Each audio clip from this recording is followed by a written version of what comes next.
आचार्याजिन शासनोन्नती करा, पूज्या उपाध्यायका श्री सिद्धांत सुपाठका मुनिवरा, रत्नत्रयाराधका पंचैते परमेष्ठिनः प्रतिदिनं कुर्वन्तु ते मङ्गलम्। श्रीमन्नम्रसुरासुरेन्द्रमुकुट प्रद्योतरत्नप्रभा, भास्वत्पादनखेन्दव प्रवचना, बोधिन्धव स्थायिन, ये सर्वे जिनसिद्धसूर्यनुगतास्, ते पाठका साधव, स्तुत्या योगिजनैष पञ्चगुरव, कुर्वन्तु ते मङ्गलम्। सम्यक् दर्शनबोधवृत्तममलं रत्नत्रयं पावनं, मुक्तिश्रीनगराधिनाथ जिनप त्युक्तोपवर्गप्रद, सर्वसुधा च चैत्यमखिलं चैत्यालयं श्रयालयं, प्रोक्तं च त्रिविधं चतुर्विधममि, कुर्वन्तु ते मङ्गलं, कुर्वन्तु मे मङ्गलं, कुर्वन्तु नो मङ्गलम्।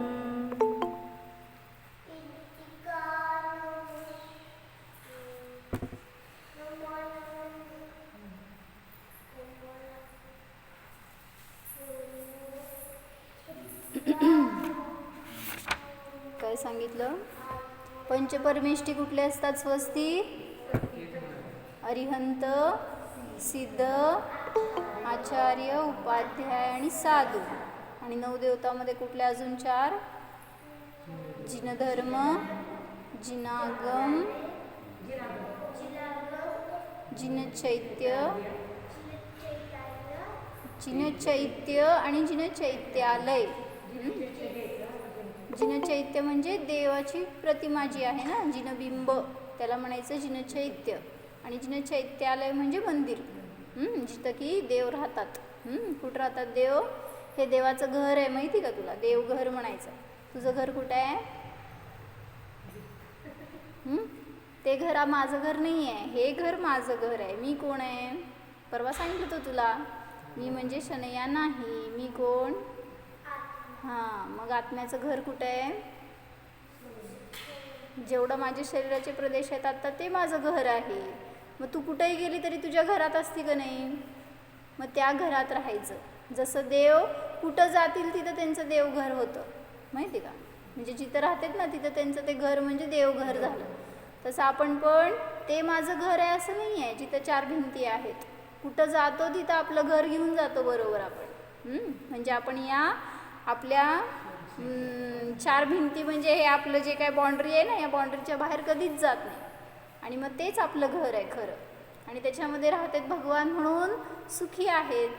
मग ते देव पण या घरात राहत नाहीत, ते त्यांच्या घरात राहतात. कुठं राहतात? आत्म्यात राहतात, म्हणजेच ते त्यांचं घर आहे. मग तसं आपण पण आपल्या आत्म्याला, आपल्या घराला बघायला पाहिजे, आपल्या घरात राहायला पाहिजे. तर मग कोण आपल्याला डिस्टर्ब करणार नाही, कोण त्रास देणार नाही, कोण आपल्याला काम लावणार नाही. किती मस्त का नाही? म्हणून मी आत्मा आहे, मी जीव आहे, मी ज्ञानवाला आहे, एवढं सारखं विचार करायचं, ध्यान करायचं. मंदिरात आल्यावर तसं 5 मिनटं बसायचं शांत. काय स्वस्ती? मंदिरात आल्यावर गोंधळ करायचा नसतो.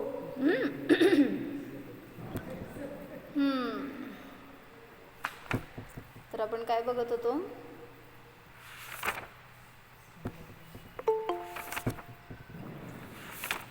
हे जे पंचपरमेष्ठी मंगल रूप आहेत सांगितलं. त्याच्यानंतर रत्नत्रय मंगल आहे म्हणून सांगितलं. आणि त्याच्या पुढे जे राहिलेले 4 देवता आहेत ते सुद्धा मंगल आहेत. कुठल्या? तर ते त्यांनी घेतलं धर्म, सुक्ती, चैत्य आणि चैत्यालय. दुसरं नाव काय चैत्यालयाला? श्रेयालय नाव घेतलंय ना. श्रीचं आलय म्हणजेच जे केवळ ज्ञानरूपी लक्ष्मी आहे त्याचं आलय, याला म्हणलं चैत्यालय.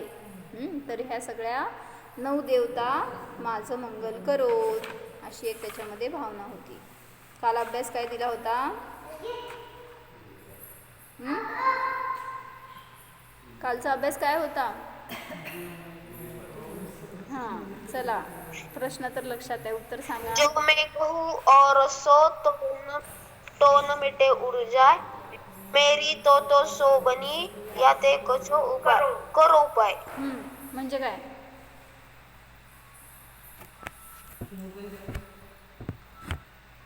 ते कनेक्ट केलं.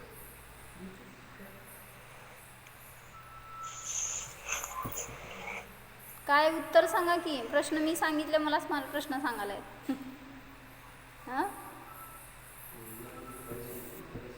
हां हां उर म्हणजे अंतःकरण, हृदय. हृदयाचा झार म्हणजे भार, हृदयाचा भार. म्हणजे मी दुसरं कुणाला काही सांगितलं तरी माझ्या हृदयाचा भार हलका होत नाही. माझं म्हणजे सगळं तुम्हालाच कळतंय, म्हणून मी तुमचीच पूजा करणार. म्हणून सतत तुम्हाला तुमचा म्हणजे पुकार, ताते करे पुकार, म्हणून तुम्हाला मी सतत म्हणजे परत परत मी तुम्हाला तो सोबनी म्हणजे काढलं तुम्ही. मेरी तो सोबनी म्हणजे माझं जे काय व्हायचंय ने ते तोसो बनी, मेरी तोसो बनी, असं तोडून वागायचं ते. जसं तुम्ही ते बघितलं होतं आपण काय जयमालेमध्ये कसं म्हणतो, काय चेचुनी, काय हां गणधर चेचुनी. काय होतं ते वाक्य, काय त्याच्या आधीचं? तीर्थंकर की धुनी गणधर नेसुनी, अंगर चेचुनी ज्ञानमयी, शिवसुखदानी. बरं, ते पुढचं ठीक आहे की समजतंय, पण हे कसं म्हणतो आपण? इकडचंच तिकडं घातलं आणि चेचून टाकलं त्याला. काय म्हटलं? तीर्थंकर की धुनी गणधर नेसुनी नाही करायचंय, गणधर नेसुनी करायचंय तिथं. आणि गणधर नेसुनी अंगर चेचुनी आहे. तुम्ही काय करता? अंगर चेचुनी. म्हणजे अर्थाचा अनर्थ सगळा. मग तसंच इथं पण काय, मेरी तोसो बनी म्हणजे माझं जे काय व्हायचंय ते तोसो म्हणजे तुमच्यामुळंच होणार आहे. या ते करो पुकार, म्हणून हे भगवान मी तुमचं आव्हान करतो, तुम्हाला मी तुमची स्तुती वंदना करतो, असं सांगायचं आहे. काय कळलं? जो मैं कहूँ और सो, जर मी दुसऱ्याला सांगेन काय, जो मैं कहूँ और सो तो न मिटे उरझार, तर माझ्या अंतकरणाचा भार, माझं दुःख, माझी पीडा नष्ट होणार नाही. म्हणून सांगितलं देवासमोर या आणि सगळं हो का तुमच्याकडं काय तुम्हाला दुःख आहे ना, बाकीच्या कोणाच्या ठिकाणी जाऊन आपलं त्रास कमी होत नाही. जसं काय वाटतं, बाहेर कोणीतरी मैत्रिणीने आपल्याला त्रास दिला तर आपण कुठं जातो? लगेच मम्मीकडे जातो पळत. का? मम्मीकडे गेल्यावर आपल्याला वाटतं आपला त्रास कमी झाला, संपला, हो का नाही? मग तसं सांगितलं इथं, मम्मीचा त्रास कोण दूर करणार सांग? हां, मग तसंच आपलं पण कोण दूर करणार? ते भगवान आहेत. म्हणून कोणाच्या जवळ जायचं पळत? उद्यापासून मम्मीजवळ जायचं नाही. भगवान, मग ते भगवान बाहेरचे भगवान नाही, तर पहिल्यांदा आपला आत्मा भगवान आहे. मग त्याच्याजवळ गेलं तर आपल्याला कुठलंच दुःख नाही. कोण तुम्हाला मारणार, ओढून काढणार, काय त्रास देणार, काहीच नाही. म्हणून सांगितलं जो मैं कहूँ और सो तो न मिटे उरझार. मी जर दुसऱ्याला सांगायला गेलो कोणाला तर माझं भार, माझी पीडा, माझं दुःख नष्ट होणार नाही. तर मेरी तोसो बनी, माझी तर जे काही चांगलं व्हायचं ते तुमच्यामुळंच होणार आहे. या ते करो पुकार, म्हणून हे भगवान मी तुमचं आव्हान करतो, तुमचं पूजन करतो, भक्ती करतो. आणि पुढचं पण 2 लाईनचा अर्थ विचारलं होतं, मागं सांगितलं होतं काय, तुमरी नेक सुदृष्टी पुन्हा ते. सांगा की.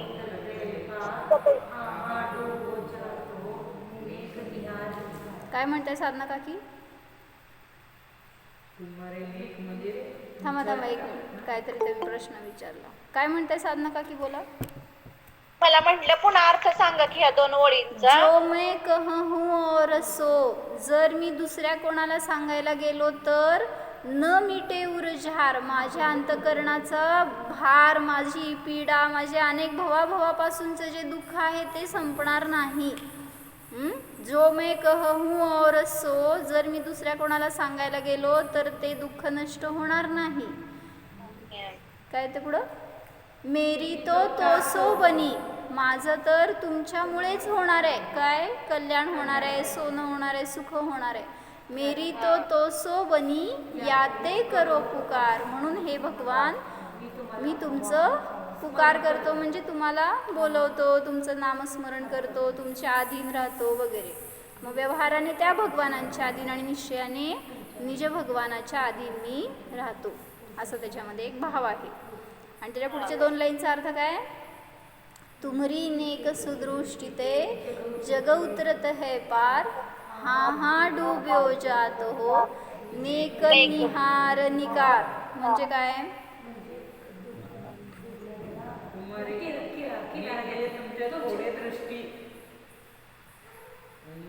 जग उतरत आहे पार, म्हणजे संसाराचं पार करत. तुमच्या थोडे दृष्टी माझ्यावर पडले तर काय होते, संसाराचं पार होणार आहे.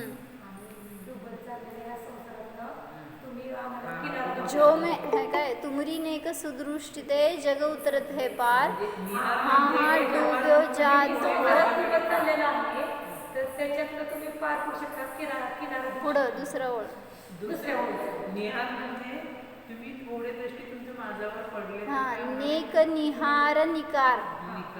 काय अर्थ, निहार निकार आहे. हा नेक निहार निकारच की. हा काय अर्थ घेतलं होतं आपण मध्ये एकदा, हे काय काका, काय अर्थ घेतलं होतं मध्ये एकदा, घेतलं होतं ह्याचा अर्थ आपण, उद्या सांगताय का? म्हणजे मेरी ओर देखील प्रसिद्धी, तिथं अर्थ पण आहे दिसते तुमच्याकडे. ते गणरेजी होते ना, ती मला ते शिकत असताना जे शब्द अपरिचित आहे ना, त्याचे फक्त मी घेऊन काढलं. मग त्याच्यात काय सांगितलं, तुमरी नेक सुदृष्टी ते. नेक म्हणजे काय म्हणायचंय,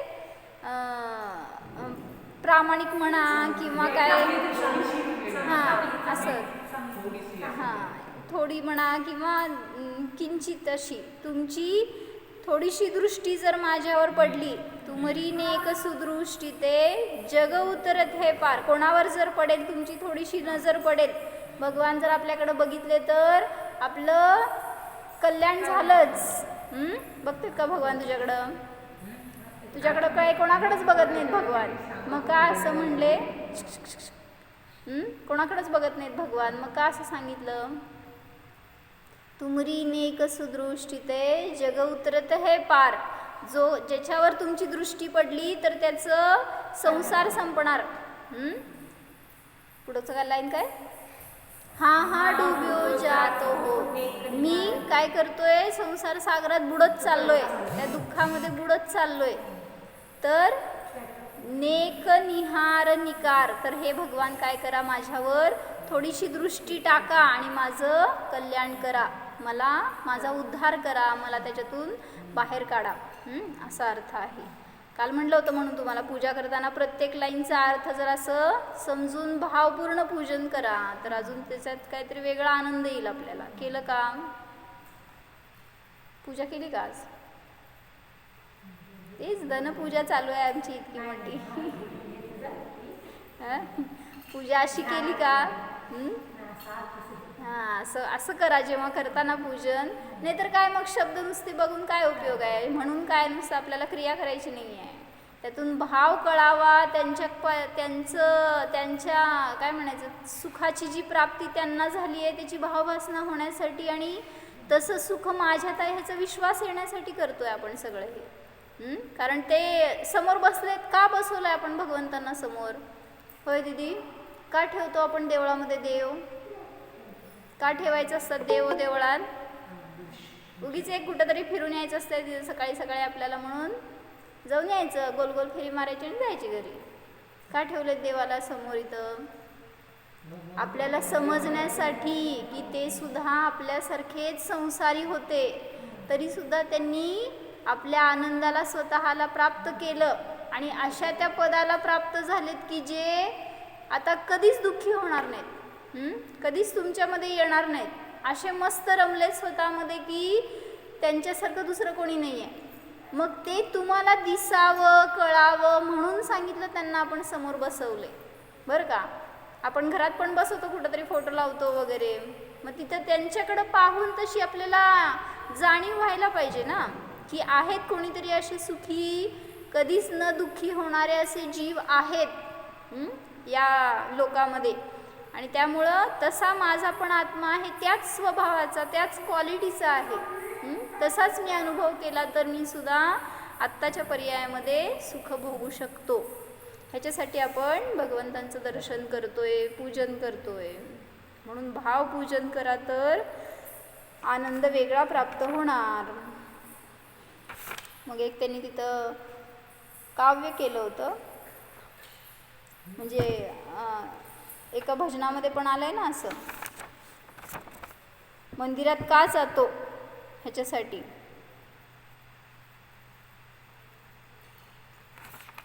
आलो तव मंदिरी जिनवरा, दर्शन तव घ्याया, स्वरूप शोधाया, तुझ्या दर्शने मम रूपाचे ज्ञान मला व्हाया. काय म्हणलं? आलो तव मंदिरी जिनवरा, दर्शन तव घ्याया, दर्शन तव घ्याया, स्वरूप शोधाया, तुझ्या दर्शने मम रूपाचे ज्ञान मला व्हाया. तुझं दर्शन करून मला माझ्या रूपाचं ज्ञान व्हावं म्हणून मी आलोय मंदिरात. हां, म्हणजे त्यांच्याकडं बघून मला त्यांना जे प्राप्त झालंय त्याची मला प्राप्ती व्हावी म्हणून मी इथं दर्शनाला आलोय. मग त्याच्यामध्ये छान घेतलेत सगळे स्टॅन्झा, मला 1 2 3 चांगले वाटले ते वाचते मी. स्वरूप दर्शन प्रभो तुझ्या विन, करऊन कुणी शकले, तव रूपीच घडले. समजण्यासारखे आहेत. काय म्हणले? स्वरूप दर्शन प्रभो तुझ्या विन, करऊन कुणी शकले, तव रूपीच घडले, म्हणून प्रभो तव मंगल उत्तम शरणापत करले. हे भगवान, तुझ्याशिवाय मला स्वरूपाचं दर्शन कोणीही घडवलं नाही, घडवू शकत नाही, घडवणारं नाही. मग हे प्रभो, स्वरूप दर्शन तुझ्या विन कुणी न करवलं मला, तुझ्या रूपातूनच ते घडलं, म्हणून मी तुझ्या मंगल उत्तम आणि शरणाला प्राप्त झालो. किती मंगल असतात? 4 मंगल. किती उत्तम? 4. किती शरण? कुठले सांग?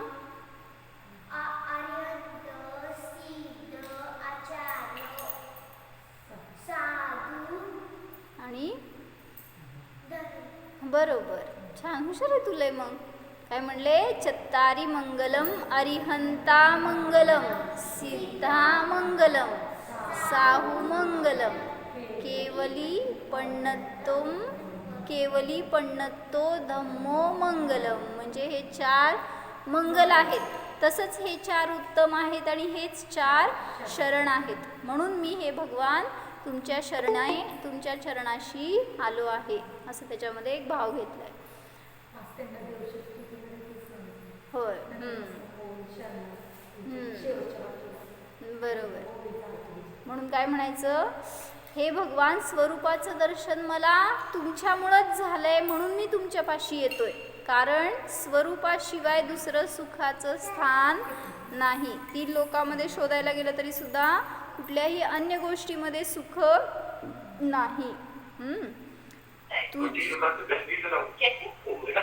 तुझ्या दर्शने स्वपराचे मज भेद ज्ञान झाले, मोह पाश तुटले.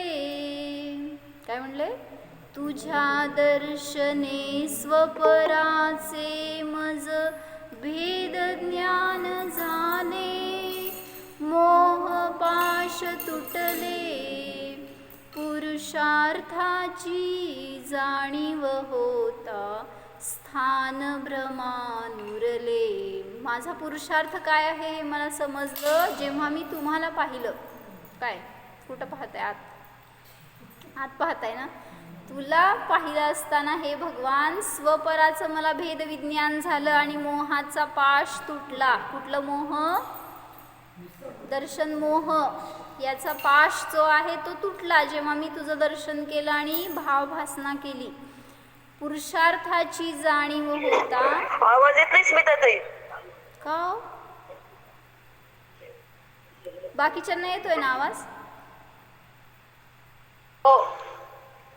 तुम्हाला काय प्रॉब्लेम असेल बघा रेंजला वगैरे. सगळ्यांना येतोय ना आवाज? आला आला आला. आला का? कुठं गेला होता? पुरुषार्थाची जाणीव होता स्थान भ्रमानुरले. हे भगवान मला पुरुषार्थाची जाणीव झाली असताना भ्रमाला स्थान उरलं नाही, म्हणजे कुठलाही मायामध्ये भ्रम राहिला नाही.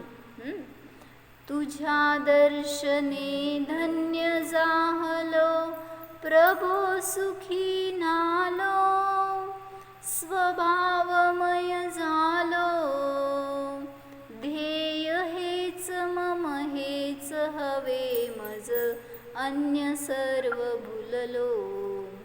खूप छान आहे सगळं. जर म्हटलं तर तुम्ही बघून घ्या, शास्त्रात आहे.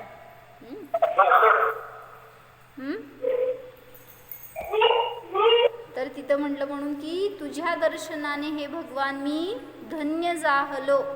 तशी एक भावभासना आपल्याला झाली तर खरोखर गदगद होऊन येतं. म्हणून तर सगळ्या स्तोत्रांमध्ये वगैरे आचार्यांनी किती सुंदर स्तुती केली आहे. एकी भाव स्तोत्र किंवा विशापार स्तोत्र, सगळ्यामध्ये तिथं त्या भगवंतांचं काय म्हणायचं, भगवंतांशी एकमेक झालेत ते आचार्य. आणि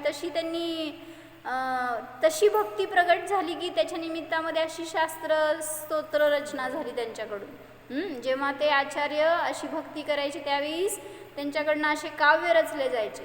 आपण काय करतो? आपण ते सगळं डुप्लिकेट आपण मारतो त्यांचंच. त्यांचे शब्द आपण आपली स्तुती करतो. आपण त्यांच्या शब्दांनी स्तुती करतो. म्हणजे सांगितलं त्यांनी जेव्हा स्तुती केली त्यावेळेस ओरिजिनल होतं ना ते. त्यांचे भाव होते ते सगळे काय म्हणायचं प्युअर होते एकदम. आणि तशी त्यांची प्युरिटी त्या शब्दांमध्ये उतरली. आणि मग तो भाव त्यामुळं त्यांच्या ठिकाणी वाचताना असं जाणवतो आपल्याला की ते वादिराजाचार्य बसलेत आणि किंवा काय म्हणायचं मानतुंगाचार्य बसलेत आणि भक्तामृत स्तोत्राची रचना झाली त्यांच्याकडून. त्यावेळेस काय विशुद्धी असेल त्यांच्या परिणामामध्ये, काय असेल त्यांच्या ज्ञानासमोर. बस त्या भगवंतांचं रूप आणि एक स्वतःचा आत्मा, दुसरं काय नव्हतंच ना. त्यामुळं असं ते घडत गेलं त्यांच्याकडून. मग तेवढं आपण जेव्हा दर्शनाला येतोय त्यावेळेस किंवा ध्यानाला बसतोय, एवढी तरी 5 मिनिटासाठी असे ना का तेवढी तरी विशुद्धी येऊ दे ना आपल्या परिणामामध्ये. होईल तुमच्याकडनं पण रचना. करा काहीतरी. काय का रचना करण्यासाठी नको, पण उलटा आपलं सांगितलं ना शुद्धोपयोगाची पर्याय अशी रचली गेली की त्याच्यामध्ये आत्मा झळकू लागला. आणि तेच खरं आनंदाचं स्थान आहे. स्वयंभू स्तोत्र, सगळ्या स्तोत्रांमध्ये ते भगवंतांची महिमाच गायली आहे ना. मग ज्याला त्याचं रूप कळलं त्यालाच ती महिमा येणार आहे, अन्यथा नाही. जसं काय सांगितलं की एक भिकारी असतो आणि तो खूप दीनहीन असतो, त्याच्याकडं पोट भरायचं सुद्धा साधन नसतं. मग तो हैराण परेशान रोज भीक मागायचा तरी सुद्धा त्याला पोटभर सुद्धा खायला मिळायचं नाही. आणि त्याला वैताग आला होता जीवनाचा, आता काय करायचं, कसं जगायचं म्हणून. मग त्याला कळलं की एक संत आहेत गावाबाहेर आणि त्यांच्याकडं जो पण जाईल ना, कुठलाही प्रॉब्लेम असू दे, त्याचं कुठलंही परेशानी कुठलंही दुःख असू दे, तो त्या संतांकडे गेला, त्यांचं दर्शन केलं तर त्यांनी काहीतरी असं सांगतात की जेणेकरून ते मनुष्य येताना हसत येतो, आनंदी प्रसन्न एकदम असं त्याचं रूप असतं. मग त्यांनी सगळ्यांना विचारलं, म्हणलं त्यांच्या हातामध्ये न पैसा असतो न धन, काय सुवर्ण सोनं चांदी काहीच नसतं, असं काय ते संत देत नाहीत, मग तरी पण कसं काय सगळे खुश होतात, काय आहे नक्की त्या संतांकडं, मी पण जातो. असं म्हणून तो भिकारी, काही त्याच्याकडं कपडे सुद्धा नव्हते घालायला, इतका तो गरीब होता, इतका पापाचा उदय त्याच्या. मग तो पण म्हणाला की मी पण मरायचं आहे तर मरायच्या आधी मी त्या संतांचं दर्शन घेऊन येतो. आणि तो गेला, ते कुठं राहत होते ते संत तिथं, तर त्या संतांच्या झोपडीच्या बाहेर इतकी मोठीच्या मोठी लाईन लागलेली, सगळे दुःखी, आपल्यासारखे. तुम्हाला ॲड्रेस मिळाला तर तुम्ही पण जाऊन लाईनमध्ये उभारणार. आणि मग ते इतक्या मोठ्या लाईनमध्ये तो म्हणला आता सगळेच करायला तर मला पण उभारायलाच पाहिजे, जाऊन त्या लाईनमध्ये उभारला.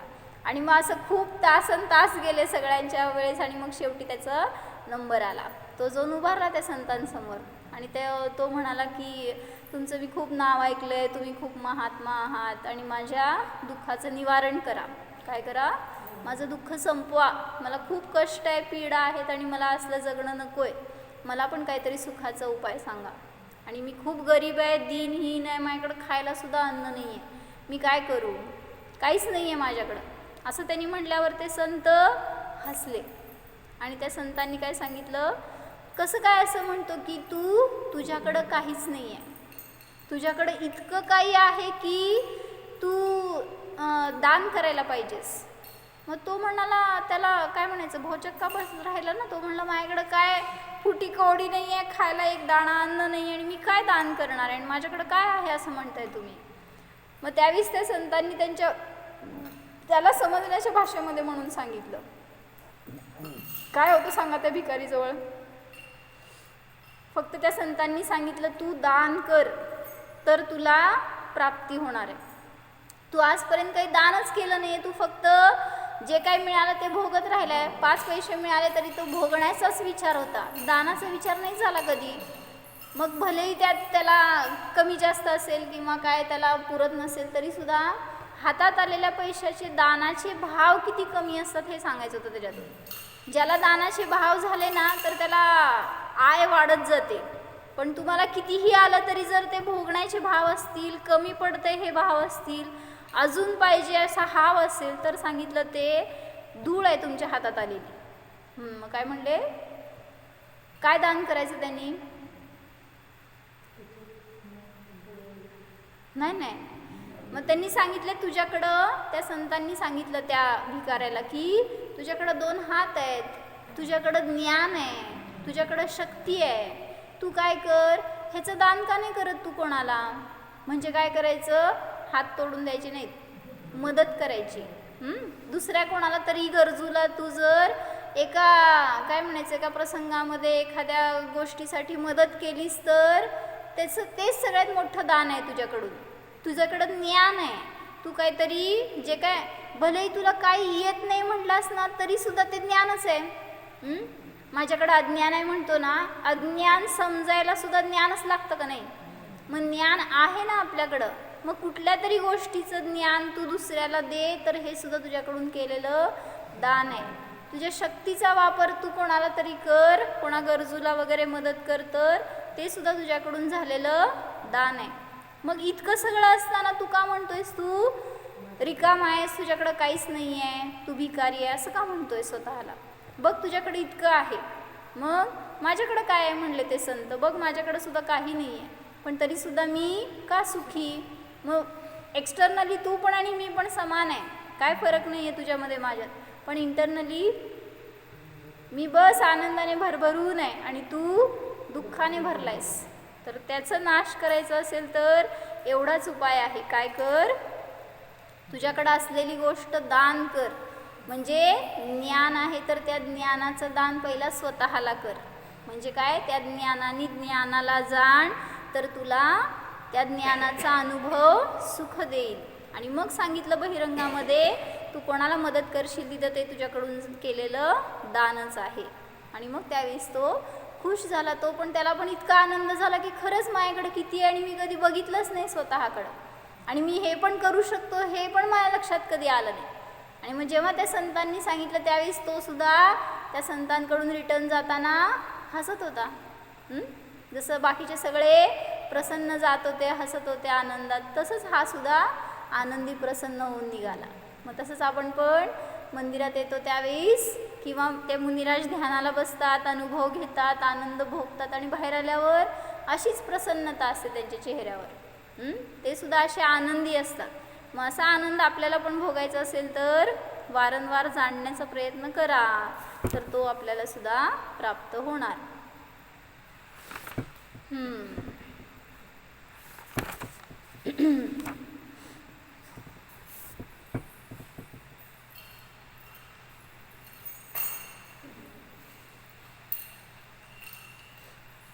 म्हणून त्या आत्मानुशासनच्या एका मंगलाचरणामध्ये म्हणलंय ना, बहुतेक घेतलं होतं आपण त्या दिवशी.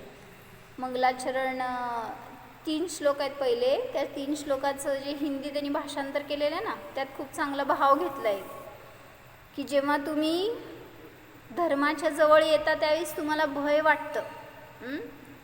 एवढं धर्म केलं तर कुठंतरी सगळं संसार सुटून जाईल, कुठंतरी सगळं बंद पडून जाईल, दुकान वगैरे, असं भय वाटतं. म्हणून म्हणलं ना, आई वडील पक्के झालेले असतात, ते मुलांना आणत नाहीत कुठं शास्त्राला, मंदिरात ऐकायला वगैरे. का?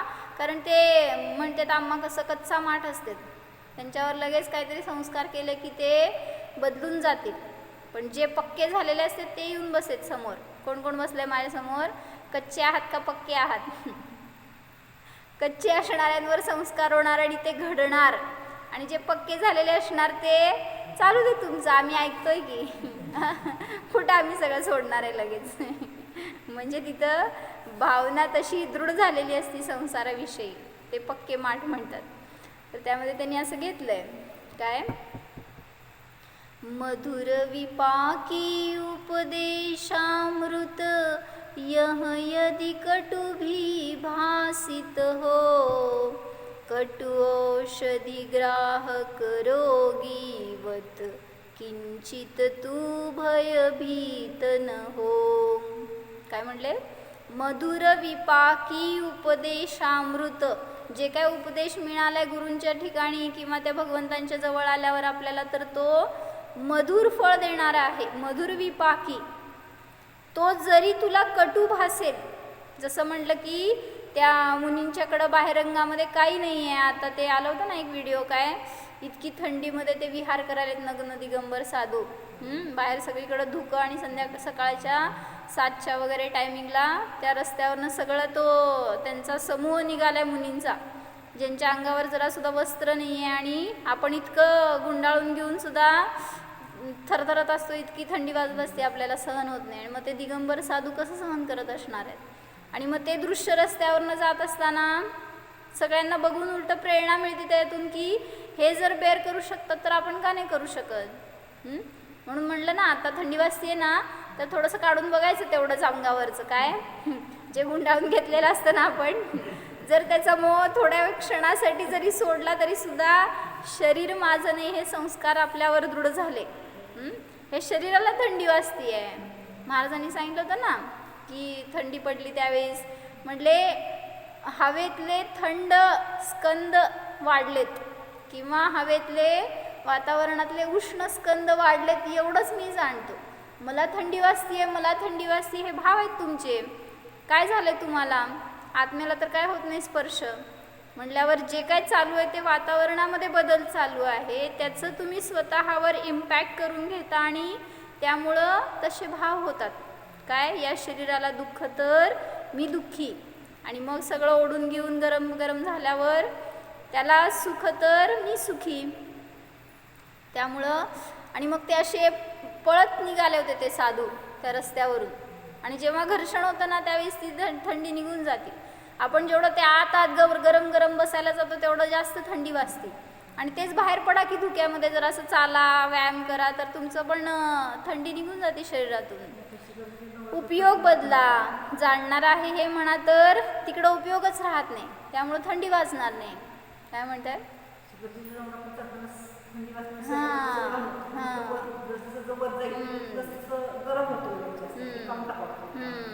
का बरं? कारण देवाच्या जवळ चाललेलो असतो ना आपण. वर देव नाही आहेत. देवाला घेऊन बरोबर चाललेला असतो, पण जेव्हा कर्मनिर्जरा सुरू होती ना त्यावेळी सगळं ते नष्ट व्हायला लागतं. तर सांगितलं म्हणून मधुर विपाकी उपदेशामृत यह यदि कटुभी भासित हो. हा जरी तुला कटू वाटेल, काय सगळं सांगितलं शास्त्रामध्ये, कांदा लसूण खाऊ नका, हॉटेलचे पदार्थ खाऊ नका, बाहेरचं काय आगाळीत पाणी वापरू नका, सगळं नको नको नको, त्याग त्याग, सोडा सोडा, सगळं सांगितलंय. हे तुम्हाला कटू वाटतं, किंवा जाऊन सारखं ध्यानाला बसा, संयम करा, नियम व्रत पालन करा, वाचा, हेच सांगितलं सगळं शास्त्रामध्ये. मग हे कटू वाटतं, भोगापासून दूर राहावा. सगळे भोग सोडलं म्हणलं की त्या गोष्टीच्या जवळ जात नाही आपण. जो भोग सोडवतो असा तो धर्म कटू भासित होतो. मधुर विपाकी उपदेशामृत यह यदि कटुभी भासित हो.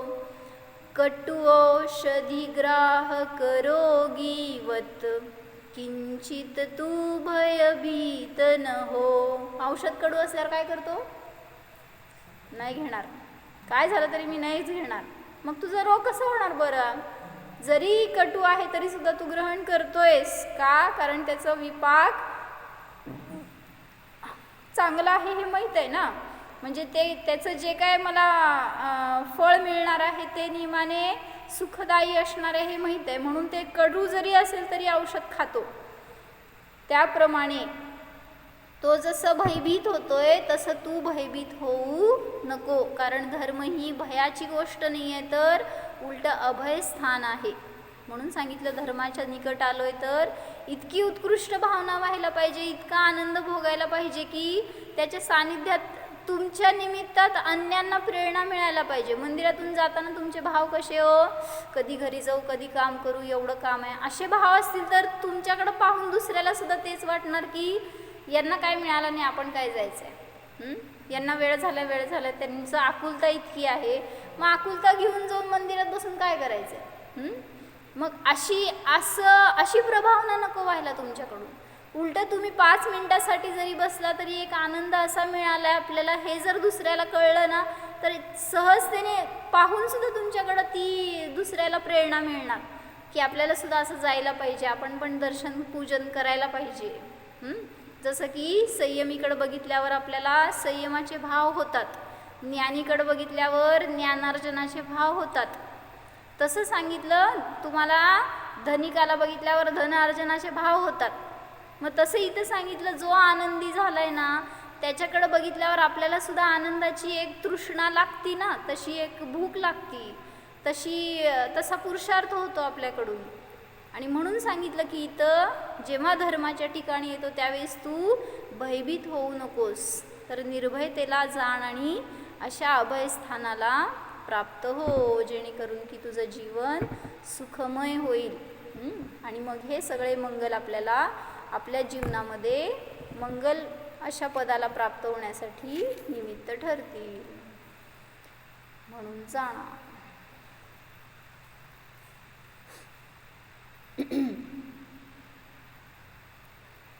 सावधान पहा, जसे भगवान आहेत वितरागी, आनंदी, सुखी, तसा हा मी आत्मा नित्य प्रसन्न सुखमय आहे.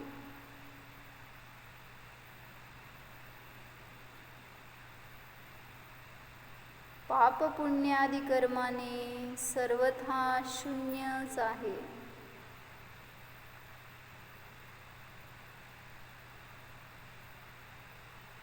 अकर्ता आहे, अभोक्ता आहे जाणा. संसार करणे हे माझे कार्य नाहीच, मी तर ज्ञाता आहे, मी तर प्रभू आहे, जाणतोच आहे.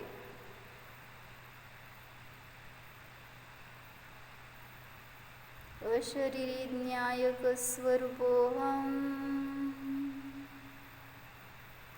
चैतन्य स्वरूपोऽहम्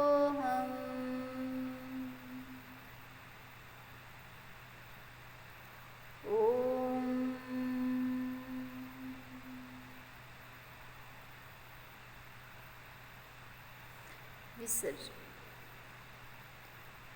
नमो अरिहंताण